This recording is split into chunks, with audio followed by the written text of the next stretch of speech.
Fire Radio. What's up, everybody? Welcome to another episode of the Size Up Podcast by National Fire Radio. Wow, that may be the first time I've ever messed that one up, I think. I was going to say Natural Fire Radio. So, hey, maybe that's going to be the new name. I'm going to call the big man, Jeremy, and see if we can't maybe we change it from National Fire Radio to Natural Fire Radio. Like, we're all pretty natural, I think, at what we do in life in general. So, I don't know. We'll see how that one goes. I doubt it's going to make any difference because I have like zero sway over Jeremy and my opinion doesn't matter anyway. So, but if you are watching on YouTube, but I'm saying it for all the folks listening, I'm currently wearing my New York Mets shirt because yes, the Mets, as of recording today, are the best team in baseball, coming off a huge win. And if you guys were following along in the fall of last year listening to the show, I was really excited because the Mets were making that run for the World Series. So I get to be excited because I'm a Mets fan, and 1986 is a really long time ago and a really big year and all those types of things. So we're going to get that magic going again, and you're going to be stuck listening to me talk about the Mets all season unless they tank, where then I'll just be angry and I won't bring that kind of negativity to this show, maybe only a little bit, but the positivity will be there. I also want to thank anybody who listened to last week's episode with the chats with Big Russ, because this is the first episode after that. It's great to have my dad on. I want to keep having him on with those 30-minute chats. So if it's something you think was funny, like a lot of you did, please reach out. You want to ask Russ a question, he's got a lot of opinions, let's just say. So that's going to be like a monthly feature if I can keep it going. And it means a lot to me. Obviously, I've lived with my dad my whole life type of thing. He's been in my life my whole life. That's how it works in a way. But being able to chronicle him through this show, through the Size Up, big thank you to Jeremy, too, for even kind of wanting me to do it and pushing me to do it. It just means so much because then just like this show and all my guests are going to be out there forever, my dad's going to be out there forever. So that's a huge one with me as well. All right, one more thing, too. I want to give a big shout out to my friends over at Genius Shot, Dr. Mike and my man Nick Shaw from RP. They've hooked me and loads of firefighters up with their little Genius Shot. You can see it there. It's 23 grams of protein in this very little bottle. Zero sugar, zero fat, zero carbs. It's just a very good tasting, quick hit protein drink. This is the latest flavor that I'm holding up now, peach rings. I'm going to say my second favorite. I like the creamsicle the best, and then there's kind of like a blue raspberry, which I'm indifferent about. But I normally don't like peach things. I do like this, and it's just a great thing. Throw it in the rig with you at work. Quick hit of protein. We had a middle of the night fire the other night, and I really wish I had one in my pocket. So I have to add more to my work cachet. So I have one on the rig with me just when you need it. But anyway, huge shout out. Check them out. If you want to know more about the product, hit me up as well. I can lead you that way. But enough about me, enough about my dad, enough about the New York Mets, even though there's never enough to say about the New York Mets. I want to get into my guest today, and it's just a quick little, typical fireman conversation, right? I think we all became maybe, back in the day, as my kids call it, in olden times, the late 90s, early 2000s, when I got on the job, firefighters are not necessarily or weren't necessarily ever like electronically inclined, technically inclined, right? We had a lot of skills that we brought to the show. For me, that was EMS skills. For a lot of people, that was building skills. But now we have this technology set in the world of firefighting. And I do think there's a great place for it. And I am, let's say I'm a little bit higher than your average firefighter on the technology end, but I am not where some of these new kids are coming into the job. So my guest today and I just spent 7 minutes trying to get him all set up for the podcast. And he was very apologetic because he's a good friend of mine, but this is the typical thing for a firefighter podcast host. And even when I explain as many things as I can think of that could go wrong with how to log into your first podcast with me, I usually leave one or two out, and I did today. So we had the fun setup call prior to getting him on. But Dennis Burns, how are you today? Welcome to the Size Up. I'm doing great, and thank you for having me. By the way, yeah, thanks a lot. My San Diego Padres got knocked out last year by your Mets, by the way. And even though I haven't been following MLB or sports since all my teams seem to abandon San Diego, um, I heard a couple weeks ago San Diego was the leading team, but now apparently it's your New York Mets. So congratulations to you guys, but I still have a little bitter pill.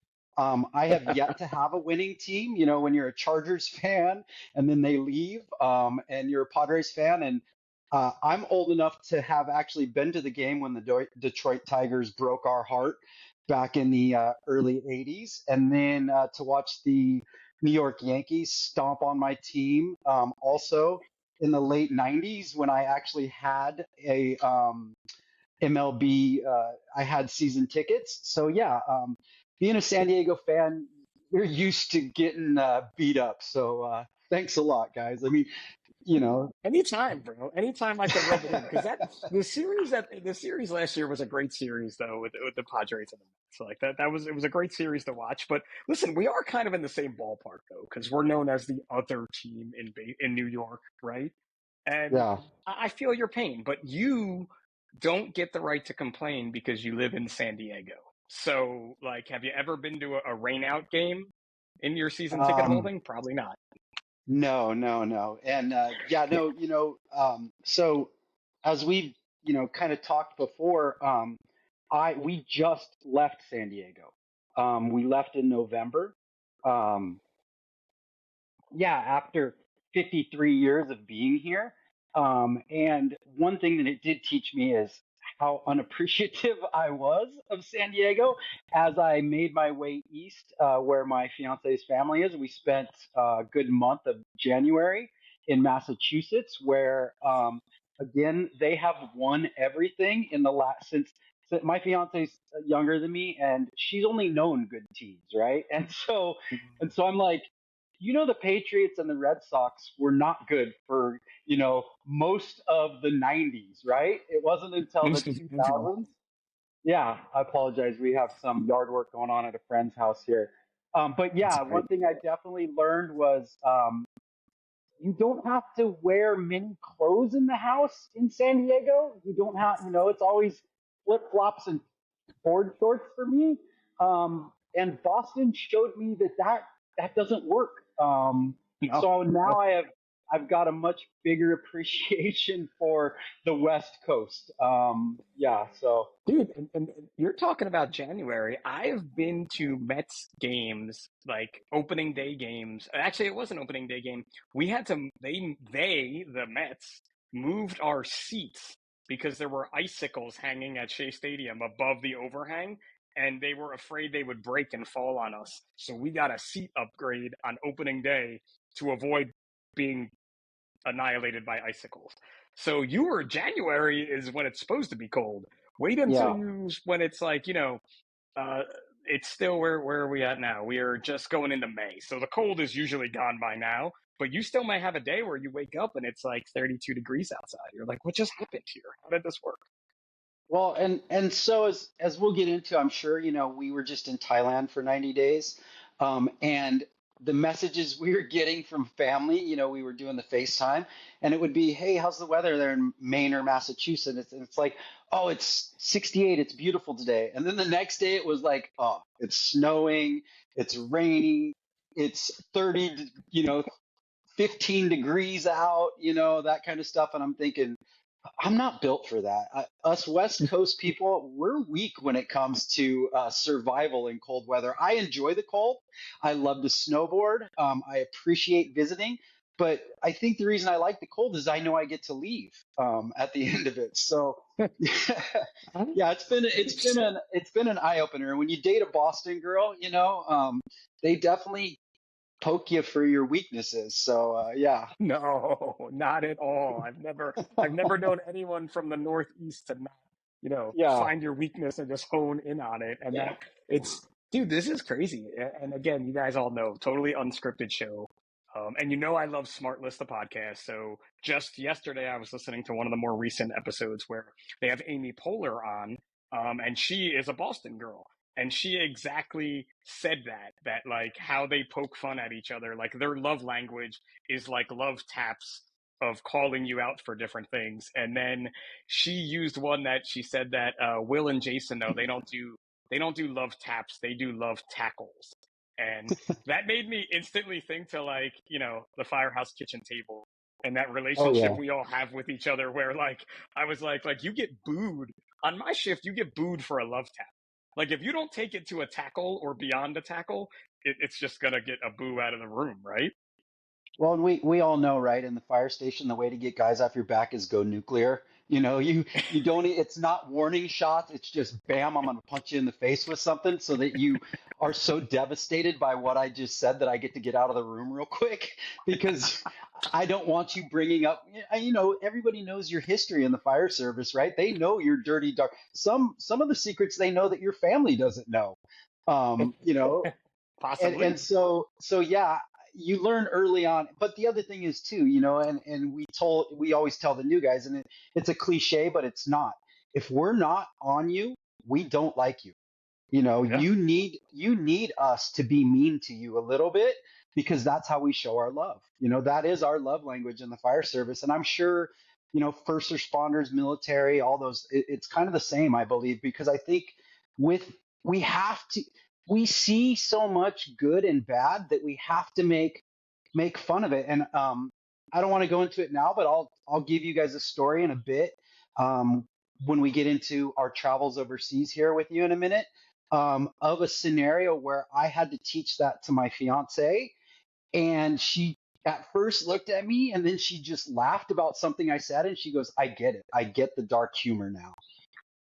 Yeah, I mean that is a big part of it, right? It's all that decompression that we do, and it is truly kind of like Amy Poehler said because she was describing her family.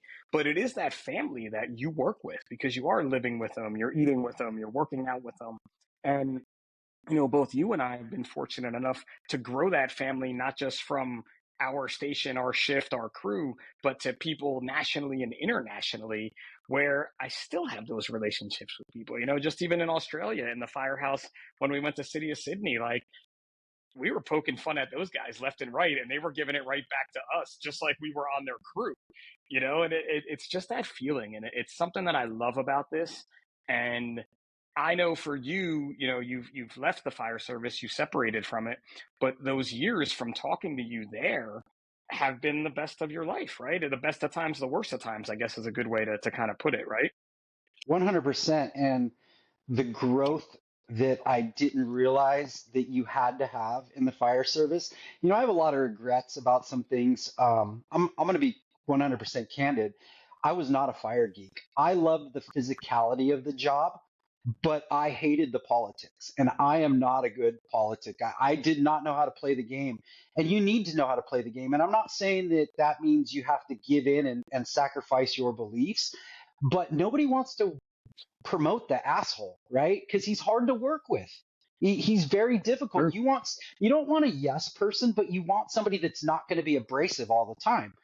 I unfortunately aligned myself at times with the guys that were the door kickers that you could rely on, but in the firehouse weren't necessarily the nice guys to be around. And and it did have some impact on my career, but at the time I looked at it and I said, that was my growth. That was where I had to learn. And do I have some regrets? Sure.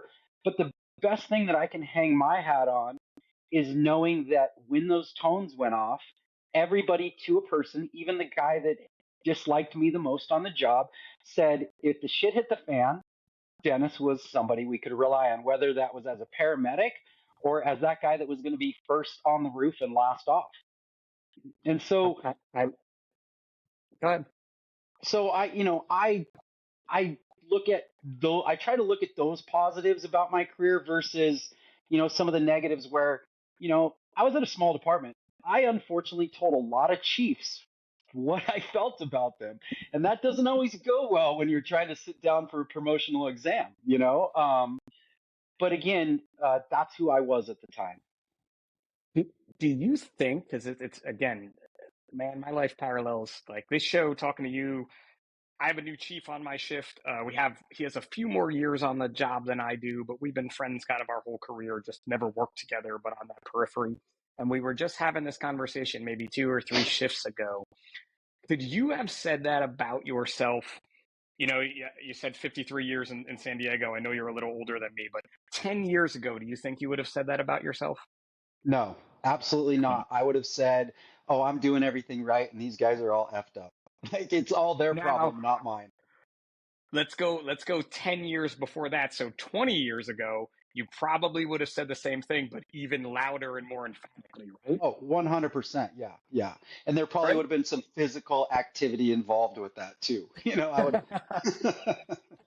But so that's what myself and my chief were talking about is because the last time he and I worked together was about 20 years ago. We were both young firefighters, hanging on the back or driving the rig. Um, but we talked about that span in our career and that span of maturity, just even in 5 year increments that you have. And then you look back and listen, I have a lot of regrets too and said a lot of things to people that I probably shouldn't have, whether they were higher or lower than me or however you look at it, and still may today. But that maturity and being able to look back retrospectively at it all, I feel like that's made me at 40, how old am I? 46, such a better person than me at 26, 20 years ago. Oh, hands down. And as we get older, and like life is so unfair, right? As we get older, we get so mature, and then our body's breaking down, and we're learning all these valuable lessons that we've taken over the years, and we're putting them into service now. And it's like, God, that's why when I look at these kids coming in their 20s that are so mature, and I'm like, geez, I want to go talk to your parents and tell them what a great job they did because if I would have had that maturity, I probably would have been, if I wanted to, I would have been the next city manager in the area I worked in. I just did not, because I had that drive. And when I put myself to something, like most of us in the fire service, that guy. I had a meeting with my old deputy chief. He just retired recently. And he said, Dennis, the one thing about you is that you used to get in your own way. He said, when you were firing, you were unstoppable. He's like, but you were so in your way because that emotional maturity just was lacking. And yeah, it's those retrospects. You look back and you're like, oh man, that guy is not me anymore. But you know what? That's who I was at the time. And I can't be apologetic for that. I can go back and tell the people that I harmed, in ways, hey, I apologize, and I can clean my side of the street. But at the end of the day, I, maybe I wouldn't have been that firefighter that they could count on had I been more of the guy playing the game. I don't know. And I can't look back and have any regrets about that. It's who I was at the time. No, but what you can do, and I think when we think about those 20-year kids that are coming into the fire service now that you and I didn't have, and it's interesting because I'm talking to my dad now, but my dad wasn't telling me these things that he was probably experiencing when he was 50 because he might not have even known he was experiencing them at the time. But folks like us talking about this now to the young kids that are listening, or to Finn and Declan, my boys, I'm trying to teach them these things so they do come into whatever they're going to do as that 20-year-old with an even bigger toolbox than I had. And a lot of that toolbox is this emotional shit that we unpack and that we had problems with. And like my kids look at me and they're like, what do you mean you could never have been an asshole to someone? And I'm like, oh yeah. And then Tracy will shake her head up and I'm like, but wait, let me tell you about mommy because I saw her one day. But those are things like our parents didn't even think to tell us about, right? So that's a big part of the maturity end of it and the growth end of it that I do appreciate. Well, and you're 100% right, and that's part of leave it better than you found it, right? And as funny as this is going to sound, it used to be, hey, go talk to Dennis because he's going to teach you everything you shouldn't do in the fire service. And that's what I used to tell the young guys coming in. I'm like, hey man, I messed this up in every way you can. And the only reason I am still here is because they know I'm a hard charging door kicker, and my physicality and my mental strength in when the tones go off. we could rely on. Otherwise, they wouldn't have tolerated. I would have been gone a long time ago in the fire service. They would have found plenty of and I gave them plenty of reason to get rid of me when we were in the firehouse. You know, like I said, the tones would go off. I would change into a different human being, and it was just natural. Um, I found that kindness. People would say, "Man, when you talk to a patient, it doesn't matter who that patient is. You are the kindest, most respectful people we've ever heard, even if it's 3 a.m. in the morning and that patient's not a nice person." Um, but yeah, as soon as we get back in the rig, I'd put my other hat on. You know, the not so nice guy hat. But like, I love that you point out the paramedic end of it because I know just from being friends with you for close to 10 years now, how important medicine was to you, just kind of like pre-hospital medicine. We'll correct ourselves there, but was to you just like it was to me when I was doing the paramedic thing. And you were actually one of the people I went to a lot when I had paramedic stuff when I was doing that. That little piece that you said though about being nice to people, right? We don't teach that enough in life in general, but specifically in the fire service. And I was that on an EMS call, it was very easy for me to get into that mode, go down on one knee, meet them at their level, and speak to them on that medical level because I understood I had more knowledge about the situation than they did. I didn't necessarily translate that so well to the fire service end of it until I started riding on the Chiefs car and realizing that the people that I was maybe talking to in more of an authoritative way needed to hear me in that nice paramedic Pip way of explaining to them because they didn't get why turning the fire alarm off was a problem. And if I just yelled and screamed at them about it, they weren't going to learn anything from me that day. So that was another one of those maturity things that I was able to take in to take that kind of they call me nowadays, some of the folks call me the kinder, gentler Captain Pip. And I kind of like that name. I want to stick with that if I do make it to the next level. But that's something that's important to teach as well, right? Yeah, no, you're absolutely right. I apologize. I'm trying to mute you guys. I'm It's at a okay. friend's house, and of course, I get out here, and the guy's doing lawn maintenance, right? The guy Technology he's with technology takes care of background noise, so we usually can work Yeah, that one okay, out. great. No, you're 100% right. You know, when you're in the fire service, right? You think you earned it. You earned your spot. You know, people are like, "Oh, we're so lucky to have this job." And it took me for a really long time to realize, no, I truly am lucky. I truly am blessed to have this career. But I was so hard headed. I'm like, no, I earned this. Every bit of this I did. Nobody took that test for me. Nobody, was in the fire academy. Nobody listen to the Chiefs BS more than me, that kind of stuff. But no, now retrospectively that I look back on my career, no, I was truly blessed to have a career that when you walk into a grocery store in uniform, people are buying you cups of coffee or paying for your groceries, or the guys' wives are flirting with you in the parking lot as you hand their kids a fire sticker. I mean, we were true the EMS field, for as messed up as it is, which it's truly broken. I mean, let's be honest, EMS is broken. Um, Kind of right now, the whole world is broken. In our travels, we found that, you want to talk about our country, look, every industrialized country, we met people from the UK, Australia, Russia, China. Their countries are broken, and they're saying that these expats all over the world are saying the same things. We did everything you told us to do, and it didn't pan out in the end. But no, back to the EMS, like it it it doesn't cost anything to be kind. It really, really doesn't. Because you have no idea. That homeless person that you're judging that's drunk on the street and covered, in filth, and it's 2 a.m. and you've transported them 3 times in the last 5 days. Like that person is hard to be nice to. But in reality, it costs nothing to be kind, and you have no idea what their life was like, what they went through.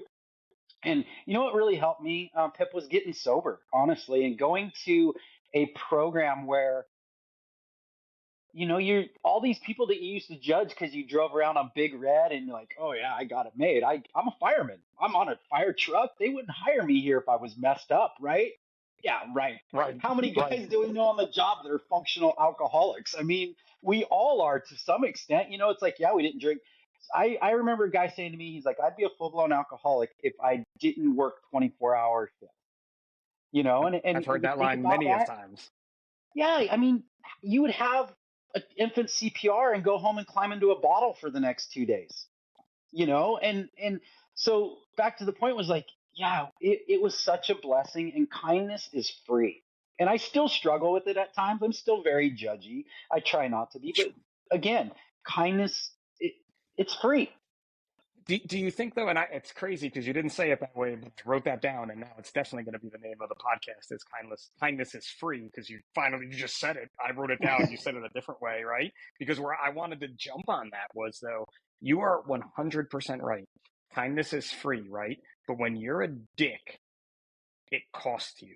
Is the easiest way I'm going to say it, right? When you're Hmm. an ass to people, and listen, it's going to happen. There's going to be times where my New Jersey Italian comes out. There's just no two ways about it. Everybody's going to get mad. Everybody's going to get to the red zone. But it costs me every time it does it. It costs me physically. It costs me mentally. It lives in my head.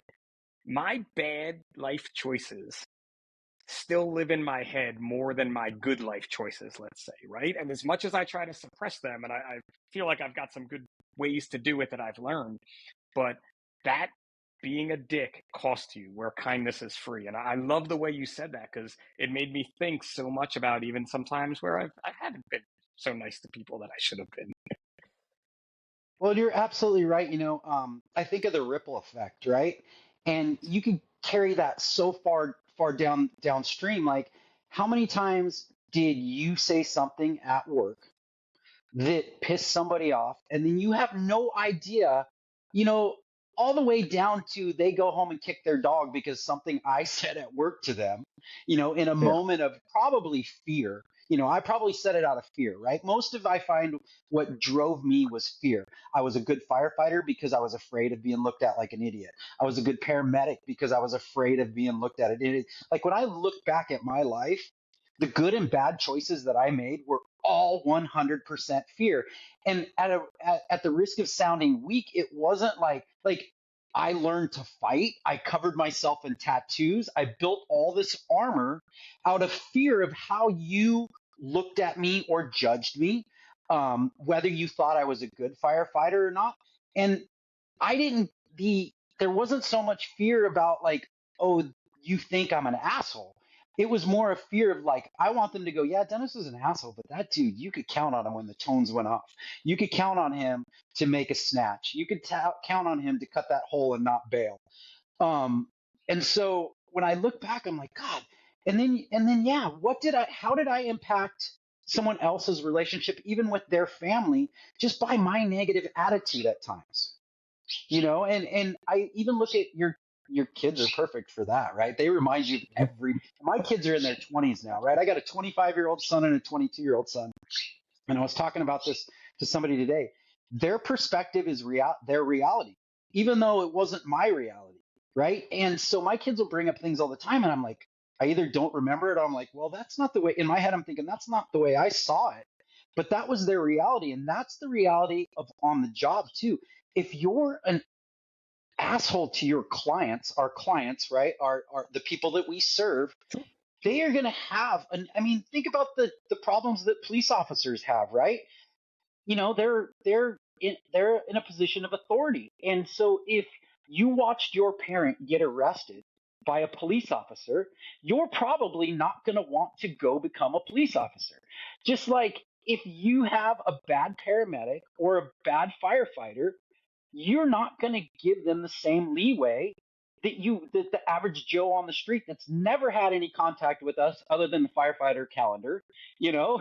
I mean, that's their reality. And it's unfortunate that it took me so long to realize that. But like you said, my impact now is when I talk to even my buddies on the job now, one of the things I preach all the time is go to counseling. Go to Yeah. counseling. I've had two failed marriages because I was so stubborn and did not want to go to counseling. I've had some issues with my kids and our relationships, because I was hard headed. And to say that that's all over in my life now, no, no. I realize that I am a constant work in progress. But the one thing I can control is my kindness to people. And that's it, right? It should be just that simple. And I've spoken about this, and Tracy and I have spoken about this, even like we've been to marriage counseling. Like we were going down a road that was not going to be the family you see on Instagram today, let's say. It's an easy way to put it. Hmm. And we went and we went to marriage counseling, couples counseling, whatever you want to call it. We went to individual counseling, and that went on for a decent amount of time that we were in these sessions and working on ourselves. And then at one point, our counselor had said, like, I think you guys could back off a little bit, but I still want you to come in for some check-ins. And then those check-ins kept getting further and further apart. And we are so far removed from that at this point, both individually and in couples reasons. There have been a few times where I'm like, hey, do you think maybe where things haven't been going so great, where I'm like, do you think maybe we should go and see the counselor again? Like I'm already wondering, like trying to get ahead of it because it's so helpful. And I do see that stigma in our service going away, that you want to talk about your things. My department has done way more post-incident stress debriefings recently than we've done in my whole career. So that stigma is going away, but it helps. And I always use the counseling end of it as, look, when someone's house is on fire or they're having a heart attack, who do they call? They call us because we know what we're doing. We can come and help them in that situation. Well, when your head is on fire, what's going on inside of there? You should call someone and go speak to them, right? You're absolutely right. Somebody said it to me, and I'll use the analogy of learning an instrument, right? Most people go to lessons, right? You want to learn something, you don't go watch YouTube and learn jujitsu. You go to Not a going to work too well jujitsu for you. class. You know, Yep. why do we think we know so much about relationships, especially if your parents, like mine, were young. My parents were 17 years old when they had me. So they were not good role models for relationships. How so you're going to think that I could watch a YouTube video and know everything about relationships? Like no, you need to go learn from somebody that's their career. But we're so easy to be like, oh yeah, I'm going to jujitsu or I'm taking guitar lessons or whatever. But you're like, hey, you go to a counselor, oh, you're weak, you're a wimp, this kind of stuff. And it's like, no, man, I don't have the answers. And you're right. The new generation, as much as we give the millennials and things like that a hard time, like I will say that there's a number of good things. One, they're definitely open and willing to talk about like, hey, this isn't right, and I need to talk to somebody.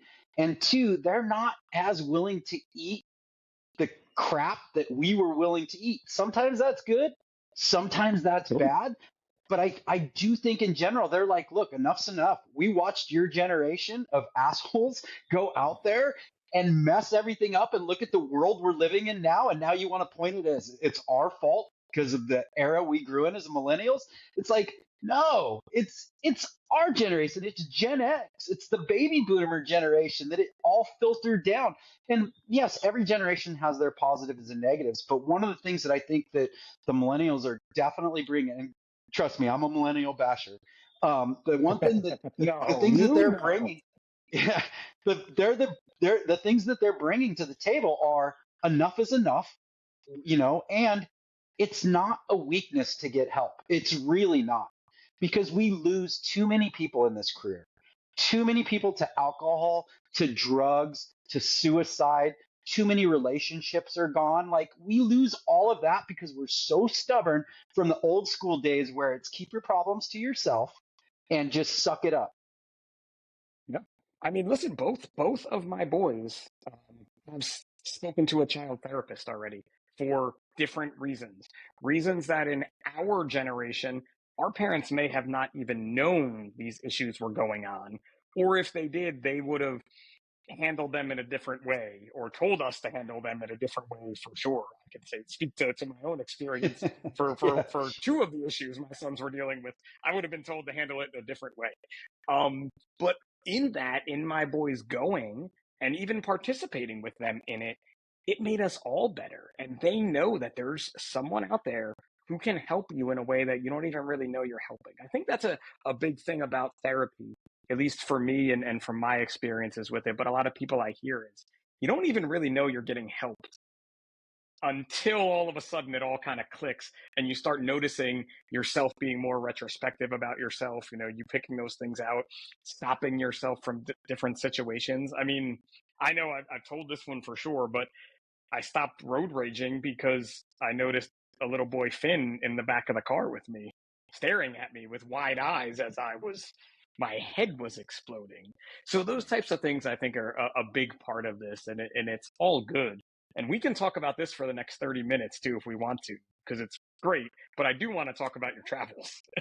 Okay, yeah, Where, no. I what do will you have to got tell you, before Pip, that though? Because I want to give you the last word on this conversation we're having. So what do I you will got? tell you this, you do have more growth than me if you're on the road rage thing, because the one thing that my fiance has told me, she's like, even when we're on our travels, she's like, there's my driver, there's my road rager right there, and I'm like, you're so right. Like I've grown in so many ways, but yeah, the driving thing, yeah, whew, and now we're It's heading hard. back to the East Coast here in a week, and I'm like, oh, you're going to have to drive a lot, babe, because these East Coast New England drivers make me just want to jump out of the car. And she always likes to point out, oh, you people in California can't drive in the weather. And I said, remember, 6 out of 10 people in California aren't from California.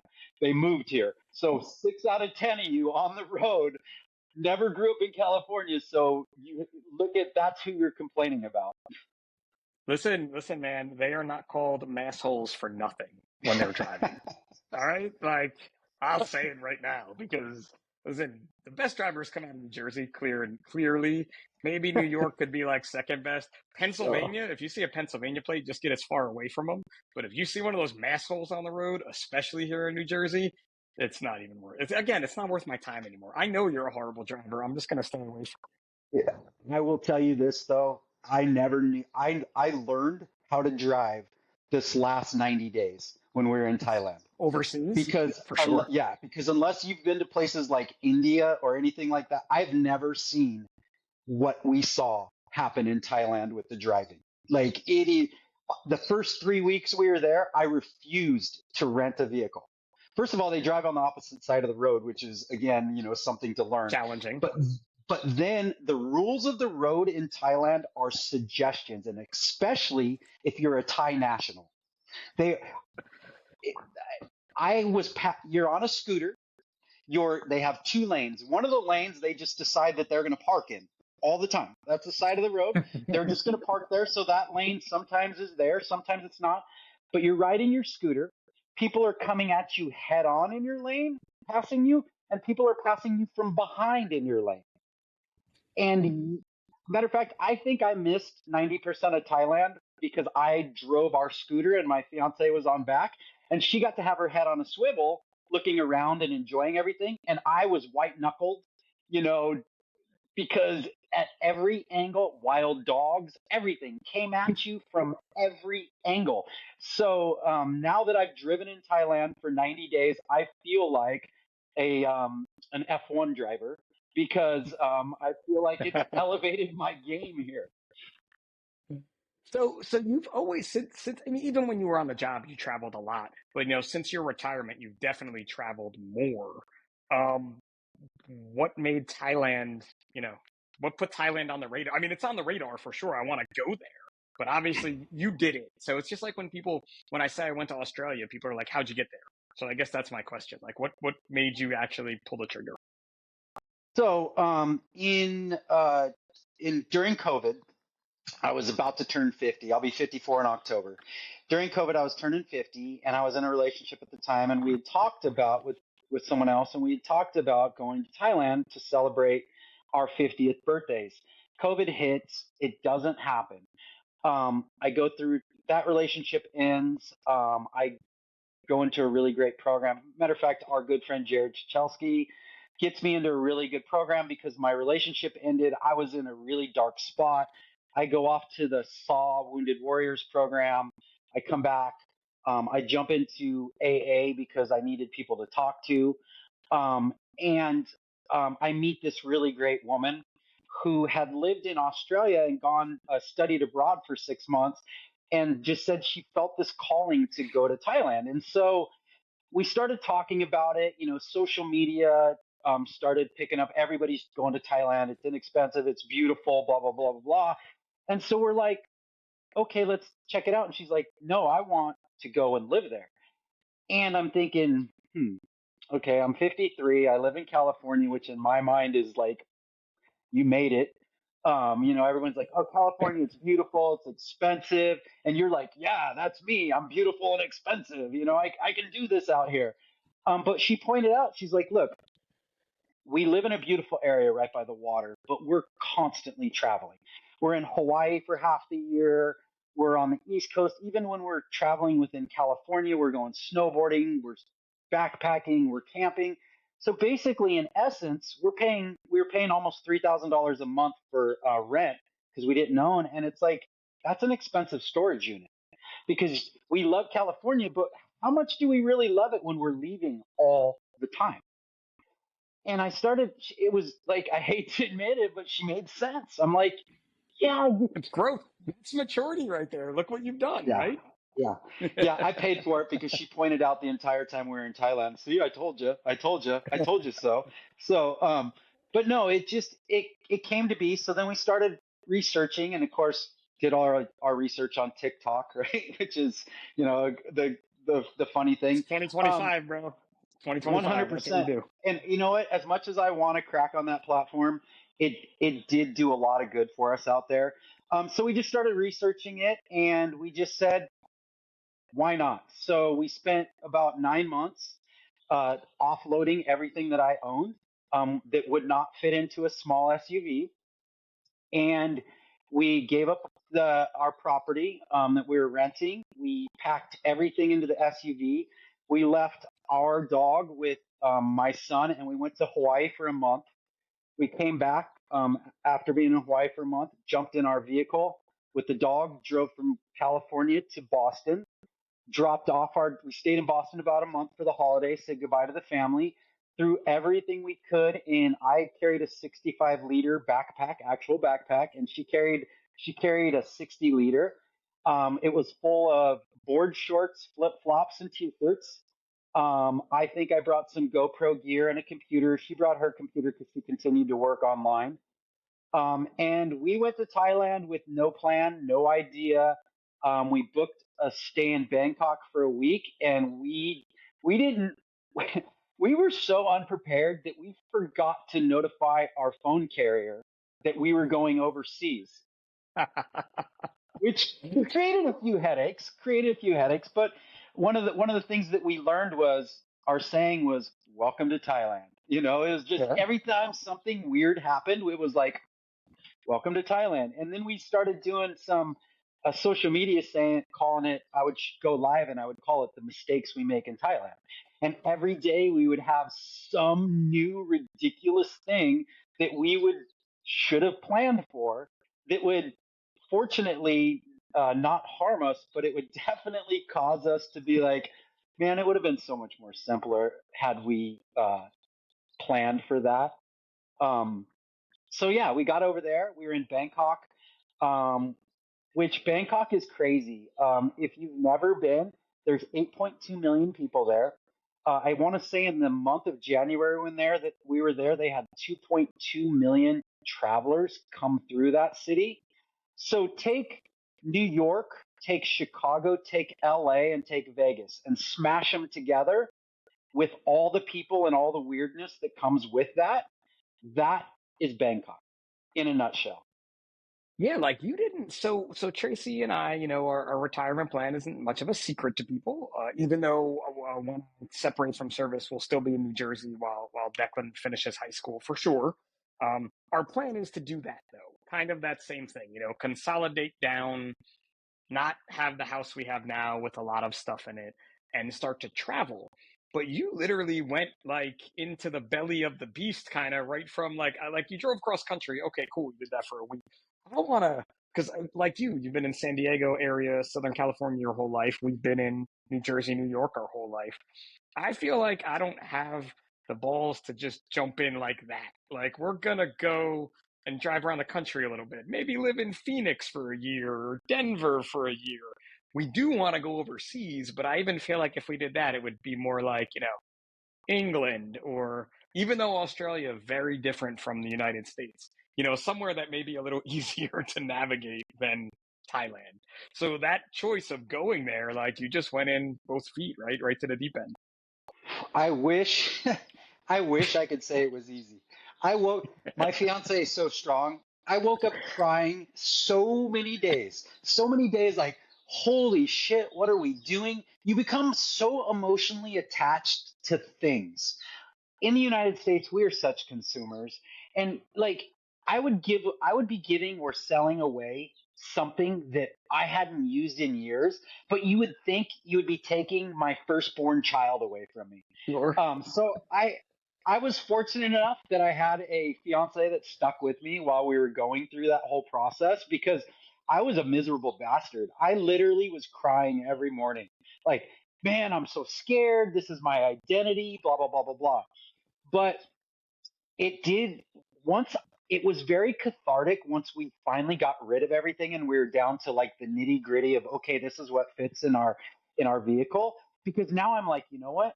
I could live anywhere now. Like, I could live in a Mhm. studio, I could live in a van, I could live, and the freedom that comes with unburdening yourself from all this just crap that we really don't need. um that was awesome. And I try to be a tough guy and be like, oh, adopt the slogan. Cortez, when he came to the Americas, he was like, burn the ships. And his thing was, we're going to burn the ships so we can't retreat. We're either going to die here or we're going to win. And when we got to Thailand, that was kind of the attitude we took, that like, hey, there's no middle ground. We're either going to make this work or we're going to fail miserably. But the only way we know, the only is to try. And I will tell you, we traveled across the United States about a year ago in a vehicle prior to that. So we did do what you and Tracy want to do.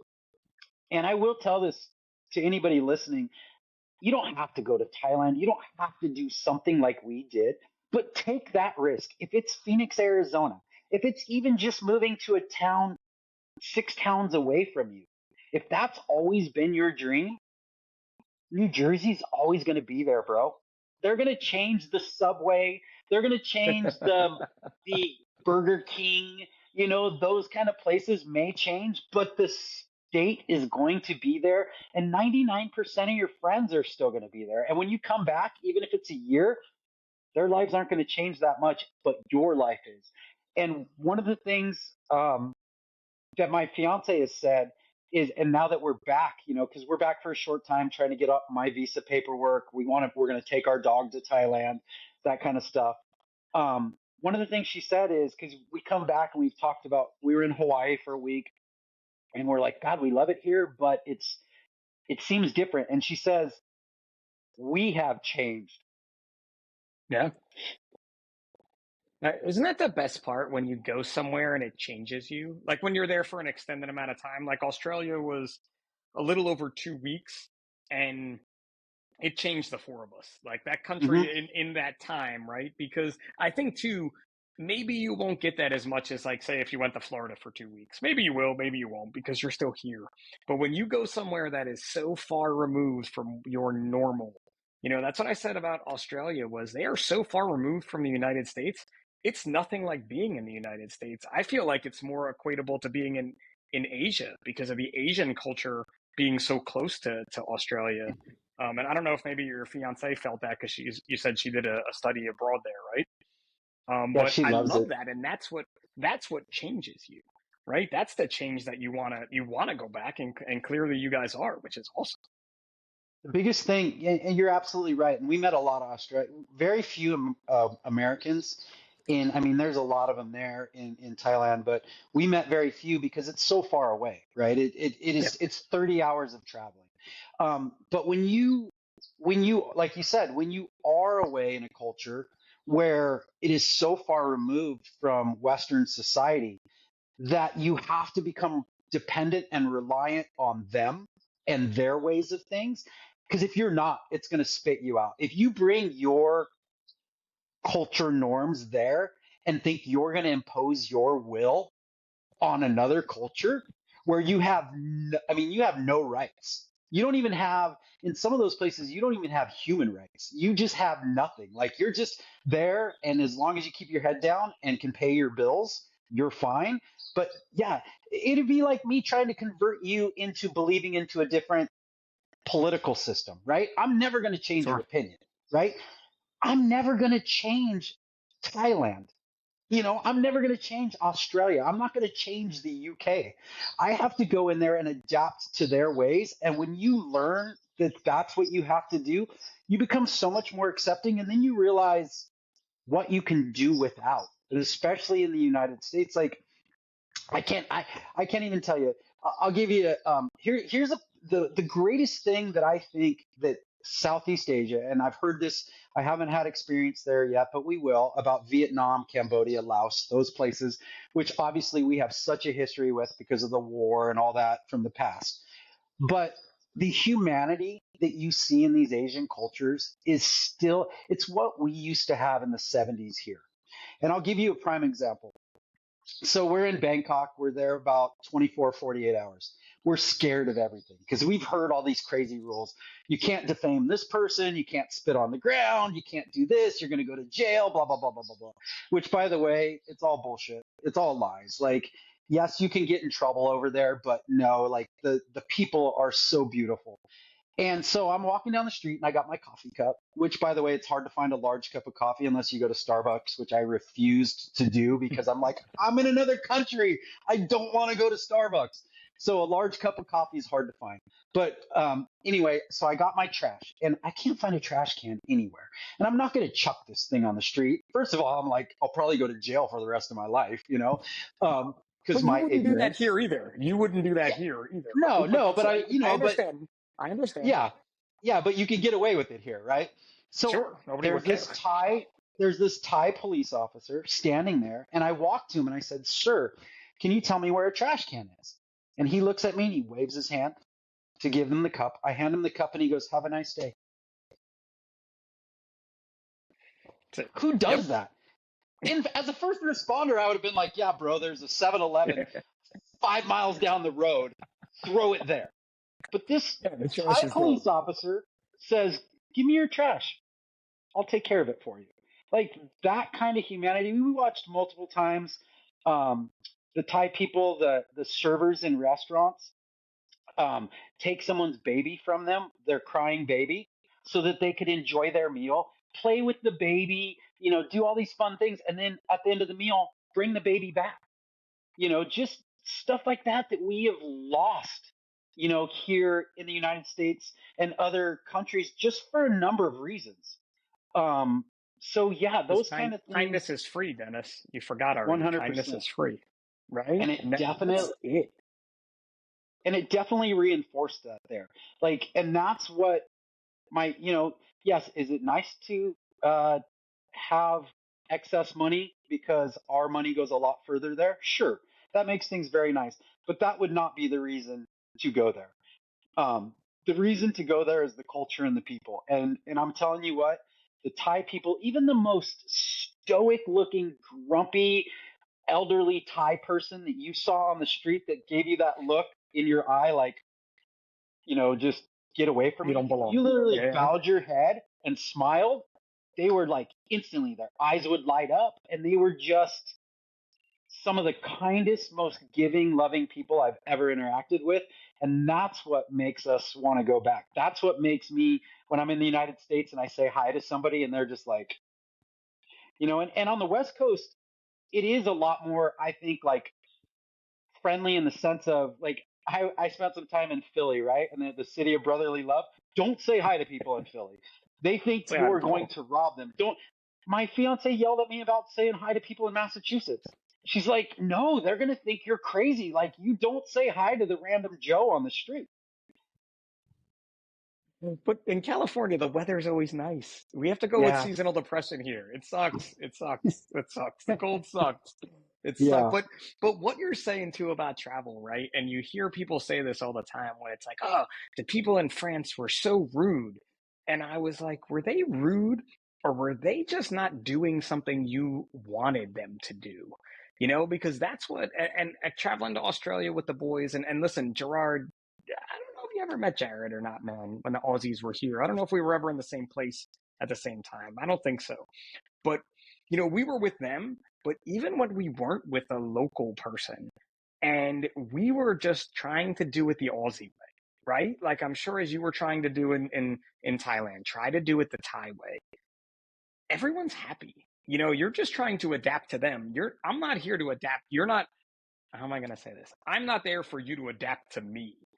I'm in your country, so I'm going to adapt to you. And I think that gives you a better sense of the feeling. And it's the same as like, don't be in the tourist areas. Like, yeah, you want to do the tourist thing, but if you had someone from another country come here and you sent them to Disneyland, be like, that's not real America, that's Disneyland.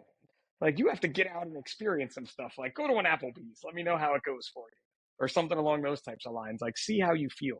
And I feel like that's what you guys documented the best in Thailand, because I was following along the journey the entire time. So I was watching lives and such.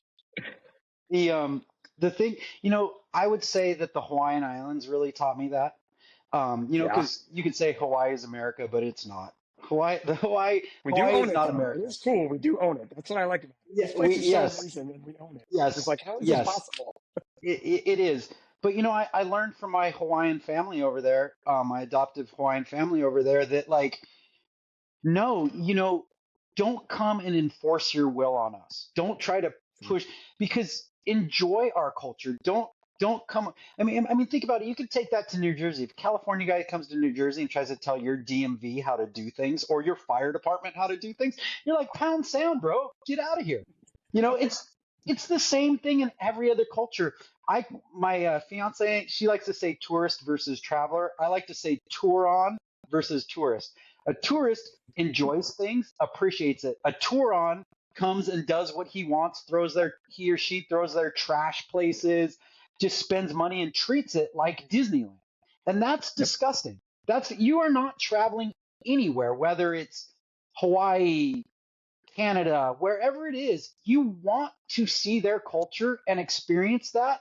And if you can't leave your baggage at home, then stay in the United States because nobody wants you there. And you're not going to get to see Thailand. You're not going to get to see Hawaii. You're not going to get to see Australia because you're going to be going to Starbucks. You're going to be going to Burger King. You're going to be going to all these things that are in the United States because that's your comfort zone.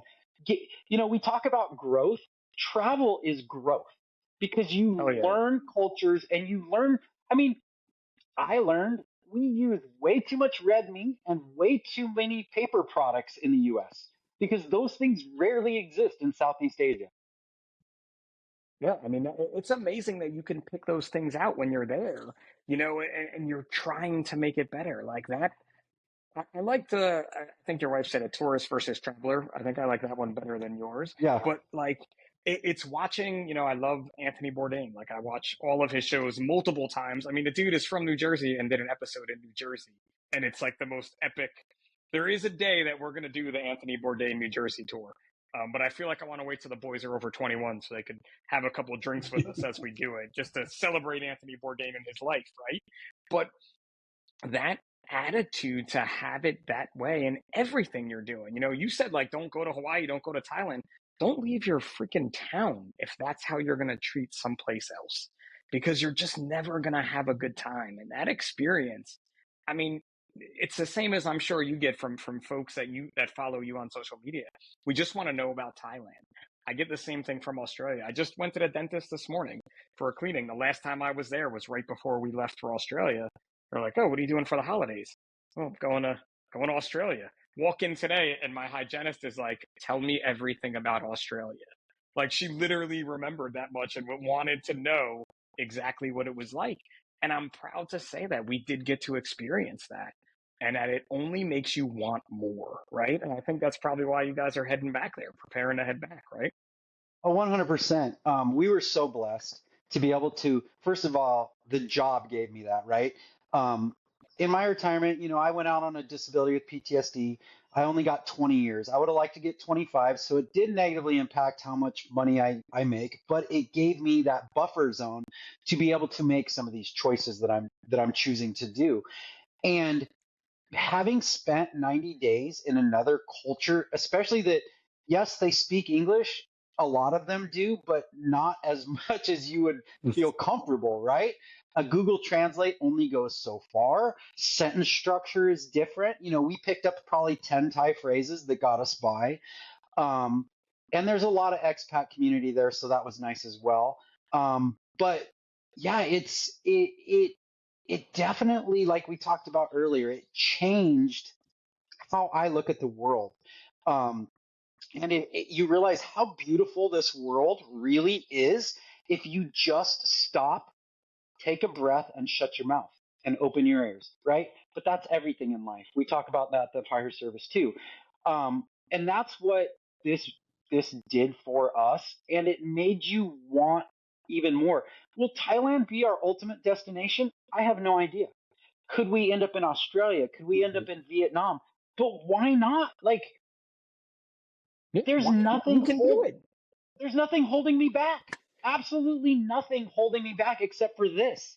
That's and fear, the fear of the unknown. But I think that was the biggest growth part for me was it knocked some of that fear out. And matter of fact, my fiance said, we can tell stories and we can talk to people, but one of the things we were saying is you like Pip, try to explain Australia to somebody that's never been there. You can't because every one of your senses is it's like being on drugs for the first time. Every one of your senses is on fire. The smells, the sights, the hearing, the multiple dialects and languages you hear, just even the humidity, the environment, and all of that is coming at you at 10,000 miles an hour. And it's like Yeah. trying to drink out of the fire hose, right? It's just blasting you in the face, and you're just trying to play catch up with it all. And some of it's amazing, some of it's scary as hell. I mean, we we did Pip in 90 days. I had to use EMS. I had multiple. I had a lady get hit on a scooter. I had a buddy have a seizure to where he went cyanotic, and I had to lay him down in the middle of a bar and open his airway. I thought I was doing CPR on him. Um, my fiance got norovirus, and we had to get her an IV. I talked to a guy that had stents placed. I mean, we house set for people. I mean, in 90 days, we had this journey that I would have never imagined. And I don't regret a single moment of it. And I think it made me grow and be a better human. And I'll give you a quick story. My fiance hates this because she's just like, she shakes her head about it, but it was a great story. The cultural differences, right? And you're going to have plenty of examples from Australia. So Thai women are very small, and they like to have a very light complexion, right? For a number of reasons. And my fiance is 5'9". She looks like a professional volleyball player. She's a CrossFitter. She's jacked. The girl's got some muscles on her, but she's not like, she doesn't look like a linebacker, but she looks like a volleyball player. So she's in, and her name's Morgan. And we're in, she's going to get her hair done. And the lady goes, "What's your name?" And she goes, "Morgan." The lady goes, "That's a boy's name." And she's like, "Oh, okay, yeah, whatever." And she goes, "You are big and strong like boy." And she goes, and my fiance is like, okay, so now I'm getting offended, right? So now I'm like, and again, it's a cultural thing. Fortunately, we had some friends tell her like previously, like, hey, look, this stuff happens. They say it to women that are big, muscular all the time. So if that's not bad enough, right? This lady's going on, and I as we're driving back from the hair salon, I'm telling her like, yeah, it's a culture thing, blah blah. Blah. So we go into a convenience store. Well, they have very strict laws on when you can buy alcohol in convenience stores. And in the United States, California, we never think about that. It's like buy a beer whenever you want. And it's like I want to say it's like 2 in the afternoon. Well, from 2 to 5, you cannot buy alcohol in convenience stores there. And apparently, my fiance 3 days in a row, not knowing it, walked up to the same lady at the convenience store and puts her beer up there. And the lady goes, "Madame, for the last time, you cannot buy alcohol before 5." And my fiance's like taken back at first. She's like, and then they both just hysterically start laughing at each other, and it's just like one of those. She goes, "Great. Now they think I'm a man that has an alcohol problem." and And I was dying. To me, it was a hilarious story. And at first, she was a little bit offended, but we both realized it's just a culture thing. That those ladies weren't being rude. Matter of fact, the Thai women are very, very respectable. You hear these stories about going over there and all these notorious stories about the Thai women, and how they harass men and, all the working girls and all that stuff. And what we found is that's absolutely not true, especially if you're with a woman, your wife, your girlfriend. The Thai women won't even look at men. Now, when she's away, yes, they boost your Different ego story. because they come after you. But when she was around me, they were like, matter of fact, the first couple of weeks we were there, I'm like, am I that ugly that these women? Because they'd even told her, they're like, hey, don't be offended. Women are going to come after you because they see him as somebody that can take care of them later on. And so we're there a couple of weeks and no one's hitting on me. And I'm like, what the heck is going on? Am I really that ugly? And we're laughing about it, but we talked to some people and they're like, oh no, if she's around you, the Thai women will not even look at you. They won't, because they're very respectful. And so, again, those are cultural things. We have all these ideas and things in our head that we see on the news or social media, and you just don't know until you get there, and you never will unless you do something like we just did or something like you did, when you went to Australia and immersed yourself in the culture. But you have to get off the resort. You can't For sure. go the island we fell in love with is unbeknownst to us was where they filmed the most recent White Lotus, which unfortunately for us, that's where we fell in love, and so it raised up some of the prices for things. But what people don't realize is where they filmed that was on this 5-star resort that is just phenomenal but extremely expensive. Um, but yeah, if you go to you could say I go to these other countries, but if you don't get off the resort and go out in the weeds where everyone else is, you're never going to experience that. And you're just going to think, like you said, your example about France, you're going to think those people are rude. Sure. And I think too, like it's that you have to be like, look, you have to be aware of your surroundings at all times. Like no matter where you are, I don't care if you're in little Allentown, New Jersey, you better be situationally aware as to what's going on around you. If you're starting to walk down somewhere where you don't feel comfortable, maybe you walk back to the part that you do feel comfortable, right? And you have to have that knowledge. But again, it's that willingness to accept, not to just Oh walk yeah. down the street with your nose in the air. I'm an American, wherever. You could be from wherever, whoever you are. It's even if when foreign folks come here and you're like, what is wrong with those people type of a thing where you're like, we want to help them out in a way. And it's that realization and that experience that's what this is all about. Like, I don't vacation for the fun anymore or the relaxation, even though I do. I really vacation for the experience of it all. Whether it's going to Oh, Disneyland or going on a cruise or going to Australia, or even we just went to Manhattan the other day. I've been to Manhattan, I can't even tell you how many times. It's always an experience, so you better be in life for this experience. well, and the sooner you can recognize that as a human being when you're traveling, like you said, from state to state, country to country, your life improves. I mean, Yes, it makes your travel that much more fun. It makes you a better human being. There's so many benefits about throwing, and how are you going to know if you really like that culture unless you get to know them? You might like the New Jersey culture, but not the California culture. You may like the Thailand culture, but not the Australian culture. You just don't know, and each person fits individually. Tracy may love one area, and you may hate it. I mean, Morgan and I are the same welcome to way when we life, do right? things. Welcome to life. That's it. Exactly. That It's is it, man. 100%.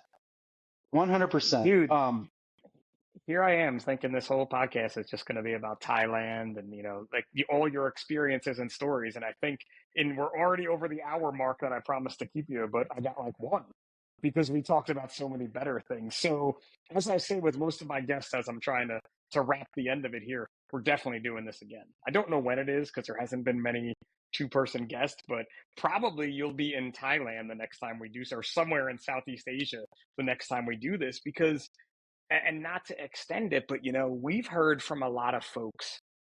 We hear two things when we tell them I'm going to be able to retire in a few years. We hear, well, if you retire, what's Tracy going to do? And my answer is always work.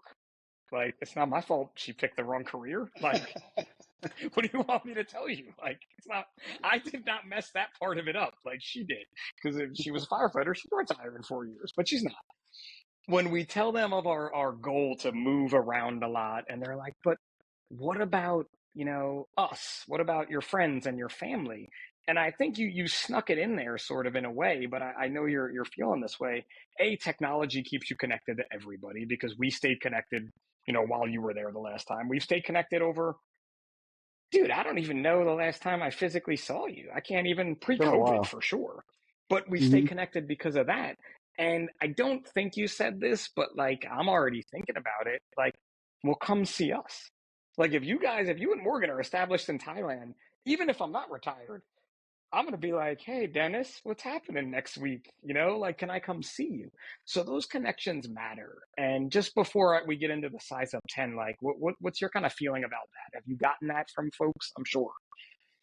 So, yeah, exactly. Morgan and I, she got me on board with this, and I 100% believe in it. We have an open door policy. If I own a home in Thailand and I'm not there, or I am there, Pip, you're always welcome. You and your family are always welcome to use our place. We have just traveled across the world, and the only place we've had to pay for is Thailand. I'm sitting in my friend's home in beautiful Solana Beach, California, 2-minute walk from the ocean for 10 days for free. They're letting us borrow their car because we have that open door policy. I stay in Hawaii all the time with the Keala Foundation because we have that open door policy. We'll be in Maine, Portland, Maine all summer. You and Tracy want to come? We got a 3-bedroom place that our cousins letting us stay in. There's always a room for you guys. Um, Love it. and and we met some women in Norway, the UK. We met some people from Australia, and they have all told us the same thing. We keep in contact, and we travelers have an open door policy, and that is the greatest gift I think that traveling has given us. Oh, dude, listen, I stayed. So we met a couple on our honeymoon cruise.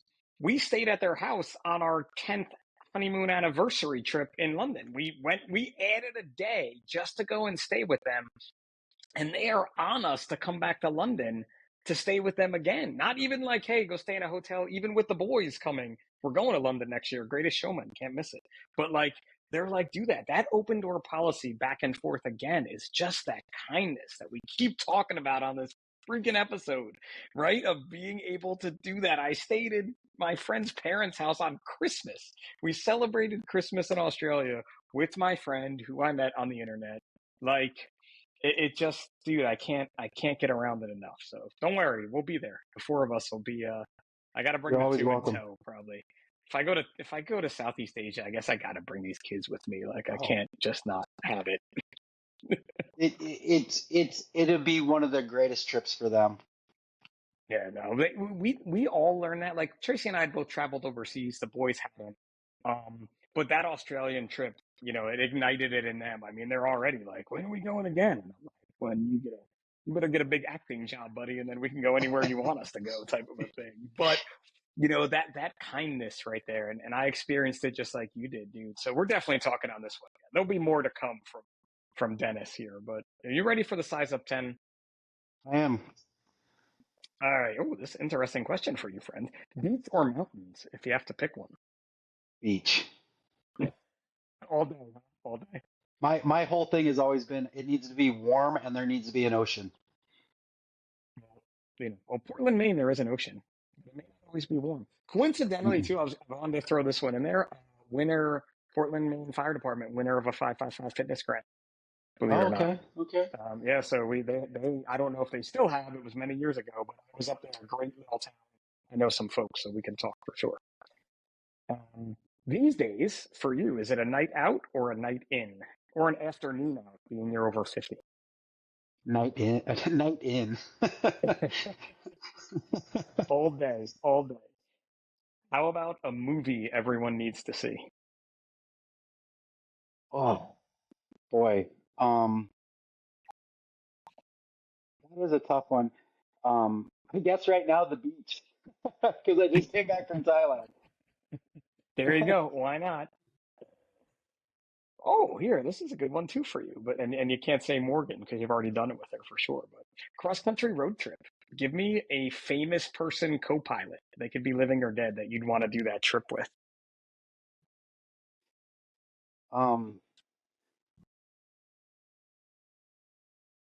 I think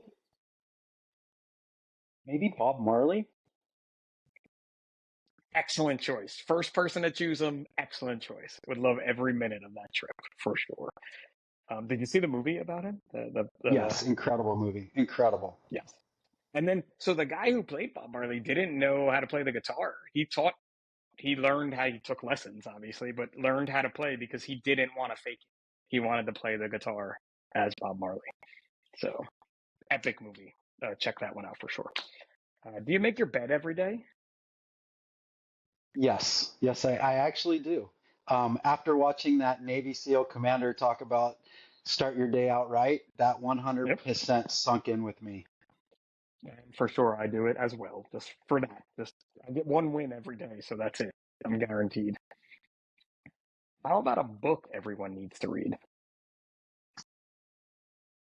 I just read a book on surfing that was pretty good just because I have history with some of the surfers involved in the book. But um, oh, the I'm drawing a blank on it. It's the one about doing many little mini things that add up every day. I know you've read it. Oh God, Herzog talks about it recently. It's the book where just little things every day add up, and little things that you do every day add up. And I'm drawing a I'm blank Googling. on the name of that book. Um, There's a lot that I did that, but I believe you. Little Things? I mean, there's one that's called Little Things, but no, it's got a title, and when you see it, you'll know it. Everybody talks about it. It's like, you it's know, probably below it, me. it like for an example would be cutting soda out of your diet, and the next thing you know, you Sure, lost 10 pounds. sure. Gotcha. So it's something about the little things that count, and that's it. It's almost that theory of like how long it takes to turn a big ship. You know what I mean? Like it's all that. So I'll go with it. All right. This is an interesting question for the traveler too. Which one are you taking, the highways or the back roads? Back roads every day. Even on a overnight bus in Thailand? That's the only way you're going to see the country. That was my scariest post. When you wrote about taking that bus trip, that you like the start of it, I was like, I hope they make it. Like I was like waiting for you to post again to be like, please tell me they made it. I wish we had more time to give you what happened on that bus ride, just in the bathroom alone on that bus. Good. We'll end it with that right there for today on that one. Next podcast maybe. I don't know if this can. This doesn't even count for you. How about a bucket list place to visit that you haven't visited yet? Indonesia. Okay, I'll go with that. It's on the list too. And now again, by you being there, you're gonna get to all these other places. I think that's a huge thing. Again, Australia really taught me, but even traveling in Europe, like when you're able to kind of live somewhere else, you can go to so many other places, become way more accessible to you, as opposed to now, where like, look, if we wanted, like the boys really want to go to Tokyo. They really want to go there. And I'm like, yeah, guys, but if we go there, we have to go other places because, maybe that'll be the base of operations like Sydney was, and we'll hit a few other places so we can plan it better to come back. But that you're there, so you get to see them all. No, you're absolutely right. We actually landed in Tokyo, but all we had were sweatpants, so we couldn't go out of the airport because it was so cold. So we will also be going back to Tokyo. Which too, and I'm just gonna throw this one. This podcast is gonna be forever, but like our friends, Lors and Jared from Australia, listen, we're not getting back to Australia anytime soon. However, our plan now is to meet them places. Like we're probably maybe Sans, the mini pips, don't tell them, gonna meet them in Croatia maybe next year or the year after that is a plan. So don't think that that's not an option too. People are so limited by what's in their head. Oh, we have to. It's like the people that vacation in the same place at the same time every year. hey, good for you guys, but it's time to see some other shit, right? Mm-hmm. So, all right, two more questions. I'm going to talk forever. Which one is it for you, football or football? American football. You'll do great overseas. Yeah. Some world traveler you are, buddy. Good luck over there. Hey, I did get to watch the Super Bowl from Thailand at 6 in the morning. It's awesome. That is awesome. That's another fun part of traveling too, trying to just keep up with your own sports teams and things like that. So again, different. And were you in a bar with other Super Bowl fans, like, or someplace like, because I know they do watch parties. Yeah, it was there were we were, it was an Irish pub, and there were, I want to say, 20 people from all over the United States there. Awesome. And that's good too. Like people think, again, like you keep talking about expats. Can you just explain that while we're here at the end of the show? Yeah, they're people that left their country for whatever reason and either have permanently moved or get long-term visas and live in these other countries. And mostly it's because they're just disillusioned with what their country told them they were going to have at a certain age. Which again isn't necessarily a bad thing. No, not at Get all. out there, experience it. All right, last one. And I think we probably spent the whole podcast doing this, and I kind of know the answer for you, I feel like too. But the best advice you could give to your younger self. Be kind to yourself. To yourself and everyone around you. Like, first, you got to be kind to yourself, right? We're the True hardest story. critics on ourselves, especially those of us that were the biggest a-holes in the room, right? It's because we're not being kind in here. There's something in there missing. And once you start figuring that out and fill that with kindness to yourself, you can spread that to it's infectious, right? It's easy for me to be nice to you when I've been nice to myself right out the gate. Best way to end the podcast. Dennis Burns, thank you so much for this hour and 20 minutes that we've kept you way longer, but it's just been totally different directions I thought and loved every minute of it. So appreciate you, brother. I appreciate you and thank you for having me on. And I'd love to do it again, man. And it is amazing watching you and Tracy and the boys from a distance and the growth you guys had and the things that you're doing these days. Keep it up, man. It's been incredible on my end to watch, and it's inspiring. It really is on my end as well. Thanks, buddy. That means a lot. And again, if I don't end this, we're just going to keep talking to each other the entire time, right? But I do appreciate you. I appreciate all of you for listening. This episode has been definitely all about kindness because it is free and we all can do better by keeping that thought in our mind all the time. So as I end all the time, this is Pip for the Size Up by National Fire Radio. I'll talk to you soon.